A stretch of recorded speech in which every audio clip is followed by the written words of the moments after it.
Hello မိတ်ဆွေတို့ကိုကျွန်တော်ပြောပြမယ်ကျွန်တော်ဒီတစ်ပတ်ထဲမှာကျွန်တော်ရဲ့အဖွဲ့ဝင်တွေဘယ်လောက်ထိနင်းလာလဲဆိုတာကျွန်တော်ပြောပြမယ်နော်ဘယ်နှကြိမ်နင်းလာလဲဆိုတာပြောပြမယ်နော်ကျွန်တော်တို့အင်္ဂါညနေမှာဆိုရင်ကျွန်တော်တို့ညနေခင်းမှာ46ယူနေပြီးသွားတယ်အဲ့ဒီ46မပြီးခင်မှာ28မိနစ်နဲ့28ကြားထဲမှာ42ဟုတ်လားမဟုတ်လားပြည့်စက်ကြီးအသေးဆုံးပြီးတော့ကျွန်တော်တို့ဘော်ဒဘူးညနေ69နဲ့ပြီးသွားတယ်29နဲ့28မိနစ်ကြားထဲမှာ94ဖြစ်တယ်โอเคနော်ပုံမှန်ဆိုပြီးလို့ရရနော်69နဲ့ပြီးသွားပြီတယ်โอเคဟုတ်ပြီဒီနေ့မနက်ကြာပြီးနက်ကျွန်တော်တို့ဖြစ်တည်နေပုံက20ခွန်ပြီးပြီဗျာပုံမှန်ဆိုပြီးပြီကျွန်တော်တို့အများနဲ့ကြည့်နေကြလူတွေသိပြီးပြီပုံမှန်ဆိုမပြီးသွားဘူး28ကိုပြောင်းမွေးသွားတယ်3ချိန်ဖြုတ်သွားပြီနော်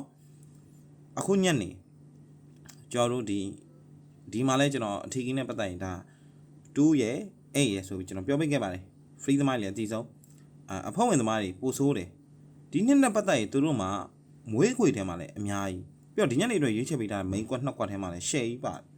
ဘာကြောင့်လဲဒီခါကျတော့ဘာလို့မပြောင်းတော့လားငြိမ်သွားများတယ်ဗျနစ်နာမှုက4ချိန်တော့ဗျာစဉ်းစားကြည့်ဗျာမနေ့ကတောက်ကြနေတော့တင်ပေးခြင်းစိတ်လည်းမရှိတော့ဘူးမှန်တိုင်းပြောရင်အထီးကြီးတွေမှန်ပြီဘာလို့သုံးစားလို့ရမှာစိတ်တက်တော့ကြာ